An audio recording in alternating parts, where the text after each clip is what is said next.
스타일 컨설턴트 레어리입니다. 오늘 주제는 오버립 안 어울리는 유형입니다. 이 주제도 요청이 정말 많았는데요. 분석 시작해보겠습니다. 저희 채널에 감사하게도 립 제품 광고가 정말 많이 들어오는데 이 컨텐츠에서는 제품이 필요해서 그중 가장 적합한 제품을 오늘 설명해서 추천드렸어요. 참고 부탁드립니다. 오버립이란 원래 자신의 입술을 살짝 넘어서도록 오버해서 립을 발라 입술의 영역을 확장시키는 메이크업 디자인입니다. 나도 해봤는데 뭔가 어색하거나 안 어울리는 경우가 있어요. 왜일까요? 첫 번째, 입술이 너무 얇거나 좁은 경우. 립 모양에 고민이 있는 분들 중에 입술이 얇거나 좁은 경우가 있어요. 작거나 얇은 입술은 새침한 이미지를 주는 특징인데요. 쨍한 립을 선명하게 바른 경우 입술이 더 얇거나 작아 보이면서 좀 더 날카로워 보일 수 있습니다. 그래서 입술이 얇은 분들이 특히 오버립에 관심이 많은 편이시죠. 지난번 입 가로폭이 좁은 유형으로 장나란 힘을 분석했어요. 입 가로폭이 좁은 경우 오버립을 해도 입술이 충분히 커지지 않고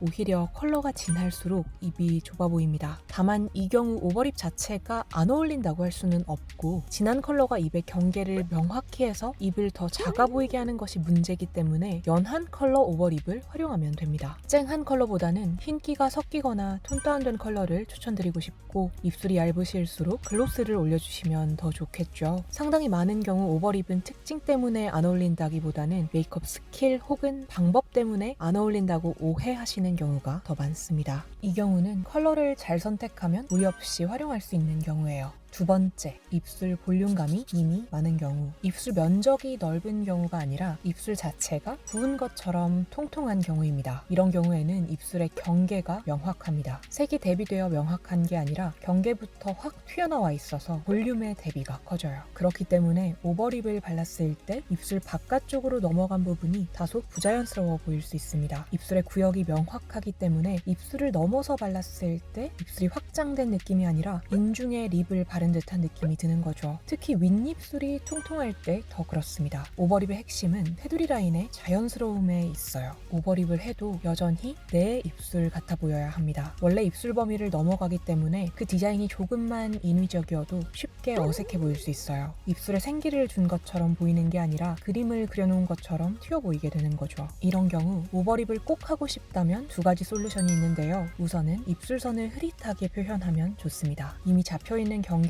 많이 넘지 않으면서 흐릿하게 스머징 해주세요. 우측에서 오버립의 정도도 적고 테두리가 흐릿해서 훨씬 자연스럽죠. 흐릿함을 표현할 때 손재주가 없을수록 제형을 잘 골라주셔야 합니다. 질감이 무거운 립스틱보다는 조금 천천히 마르는 워터리한 혹은 벨벳 제형의 틴트가 쉽습니다. 굳기까지 시간 여유가 있어서 스머징을 좀 더 천천히 자연스럽게 할 수 있기 때문이죠.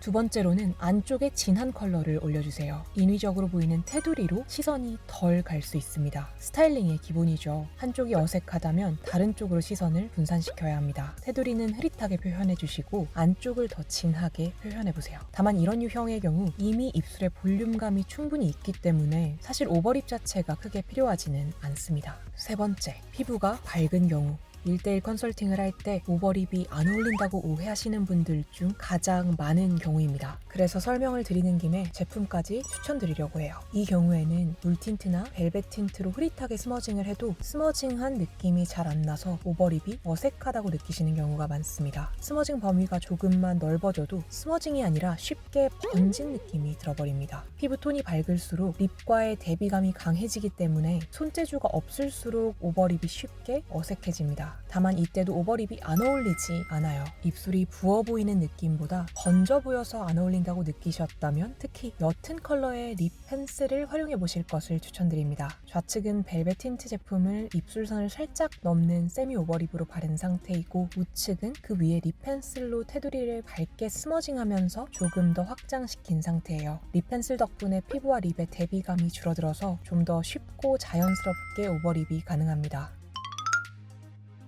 좌측은 틴트 제품 한 개만 쓴 그라데이션이고 우측은 틴트와 립 라이너를 함께 쓴 그라데이션 오버립이에요. 컬러감에 대한 느낌은 비슷하지만 볼륨감의 차이가 있어서 우측에서 훨씬 더 섹시한 느낌이 들죠. 제품에 대한 정보는 하단 본문에 안내드리겠습니다. 한편 화사님의 경우 오버립을 많이 하시는데 사실 립만 확대해서 보면 약간 어색합니다. 앞서 말씀드린 대로 오버립은 테두리 라인이 자연스러운 것이 핵심인데 원래 입술에 비해서 너무 많이 넘어가 필요가 있기 때문이죠. 다만 전체를 보면 이 어색함이 크게 튀어 보이지 않죠. 아이브로우, 아이 메이크업이 워낙 진하고 화려하기 때문입니다. 메이크업에서는 언제나 균형과 조화가 중요합니다. 한쪽을 과하게 하고 싶다면 다른 쪽에서도 어느 정도 강함을 만들어 주셔야 전체에서 균형을 잡을 수 있어요. 결론입니다. 입술이 얇고 작을수록 오버립을 하고 싶을 때 옅은 컬러를 활용하자. 피부톤이 밝을수록 오버립을 하고 싶을 때 두 가지 컬러를 활용하자. 윗입술이 통통할수록 오버립을 하고 싶을 때 테두리를 흐릿하게 표현하자. 오늘은 여기까지입니다. 혹시 분석을 원하시는 연예인, 헤어, 메이크업, 패션이 있다면 언제든지 댓글로 달아주세요. 악플은 큰 상처가 됩니다. 부드러운 댓글 부탁드립니다. 영상 좋아요와 구독 설정은 진심으로 감사드립니다.